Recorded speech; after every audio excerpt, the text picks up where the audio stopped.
Hello again, everyone. I was on a long hiatus. This is Kyle Broder again at Kyle's Critiques. Sorry about that, guys. I've been writing a lot, so I haven't been able to make any videos. But I'm back, and I got a few for you. I'm gonna try and do a few today and put them out there. Um, the first one I want to do, we're gonna start pretty much at the we'll say, I guess it's probably the bottom as far as movies I like the least. Today I'm going to review the movie Jason Moore's new film, Pitch Perfect. Now, you may not know who Jason Moore is. He's not very well known in the movie industry. He's directed, literally, I think this is his first movie, and he did a bunch of TV. Um, Not very much of that, but he did like a few episodes of Everwood, some Dawson's Creek, and a couple of other things. However, in Broadway, he won a Tony for directing Avenue Q. Um, so obviously, the man knows music. I will say, in that aspect, it shows. This movie musically is beautiful. Some really, especially if you enjoy a cappella music, the music in this movie is great. I really enjoyed the acapella scenes. I thought that for the most part they were phenomenal. Um, the easy thing in this movie for me is to say the good things first, because there's, I think, fewer good things than there are bad things. There's a lot more bad things in this movie. Um, let's see. Things I like. Rebel Wilson as Fat Amy, absolutely hilarious. Makes this movie. Anytime she's in a movie, I get excited because I think she's absolutely phenomenally funny. Um, Pretty much is the driving force behind this film. Um, Honestly, if she had not been in it, I don't know if I even would have been interested in seeing it. I might have, just for the music aspect, because I love a cappella music.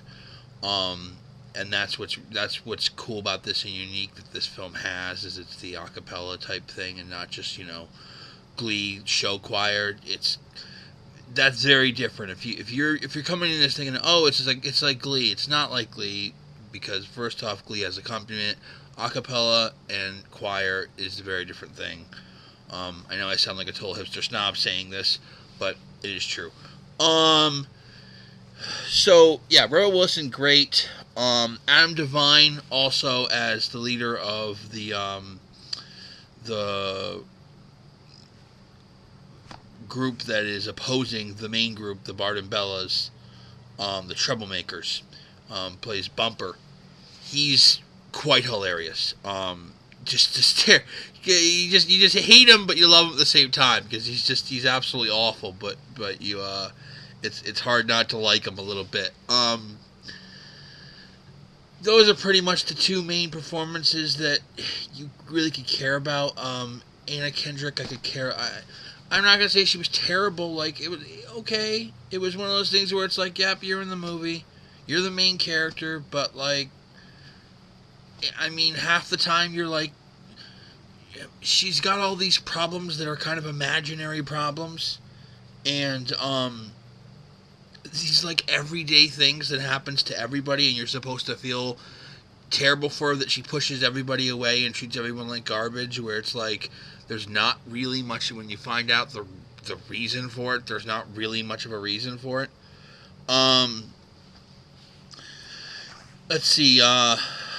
A lot of grossness. There's some really gross scenes in this. This is what takes it down for me. Um, what else? The dialogue is I don't want to be mean and just say it's terrible, because it's still a watchable movie, but the dialogue's pretty bad. I mean, it's a lot of like music jokes, which maybe they were going. I assume they were going for it, and they thought that it would seem like these are the way that people are. They're that corny, but everyone doesn't talk like that. The problem is, if it was one person talking like that, you could say, oh, this is the character. They're a goofy weirdo who only talks in these music metaphors. Understandable. But the one girl does, but then everyone else starts to, saying you're going to get pitch slapped. I mean, it just gets ridiculous. It really does. It gets to the point where you're just like, all right, one person saying it is enough, and you can just say, oh, that's their personality. But when everyone starts saying it's like, okay, kind of stupid. So the writing I was not a big fan of. Very formulaic story. Everything happens pretty much the way you would think it would happen. Of course, except for there's one little thing that's different. But it doesn't change anything. You know, the male lead and the female lead, of course, end up together. Shocker. It's just really, there's just really not, I don't know, there's not much here, as far as I say, as far as substance goes. And I know people could say, it's a comedy, there's not always dude, the best comedies have substance in them. And anybody who doesn't know that, sorry, you're kind of an idiot. Because the best comedies in the world, the best ones that have been made, usually have some substance. Are there exceptions? Of course. But some of the really best comedies have something deep under. Because that's what life is, man. Life is not just blah ha ha ha, you're laughing all the time and everything's great, blah blah blah blah. It's not what it is. It's humor in real life situations, and things that sometimes should be funny end up being very funny. This is what makes a great comedy. I think this was very created and very fabricated. You know, I just, for the most part, just really, I thought it could have been a lot better, and than it ended up being. You know, I guess the acting was okay. There's not really, I will say that it wasn't great. I really, there's points with Anna Kendrick where it's like, really, come on, man. Like, did you go to school at all? Like, I don't know. She comes off as very, very phony. So, I guess overall, I would say that if you take this film with a grain of salt, and I mean, give it some leeway, I guess you'll enjoy it. You know, once again, this movie proves that I'm really getting to the point where I just don't think that the people at Rotten Tomatoes have any kind of pulse on the film industry. Because the fact that they give, you know, Cloud Atlas 60-something% and this gets an 80% rating is hilarious to me.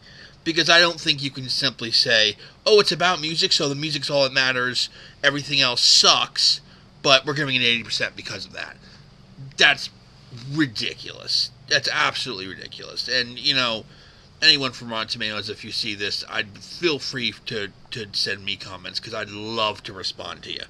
Because I'd like to know the frickin' genius who was doing the ratings for that one. But anyways, I'm going to give it, as a rating, we're going to give it a 6. We're going to give it just a straight 6. It just wasn't that good. It was it was one of those movies where you're like, okay. Very funny at parts, but that's it. Not the whole way through. The music was good. Those are the good things you could say about it, I guess. So, anyways, guys, thank you. That is my review of Pitch Perfect. I hope you enjoyed it, and we'll have some more reviews coming up soon. And until then, this is Kyle Strateeks. Take it easy, everybody.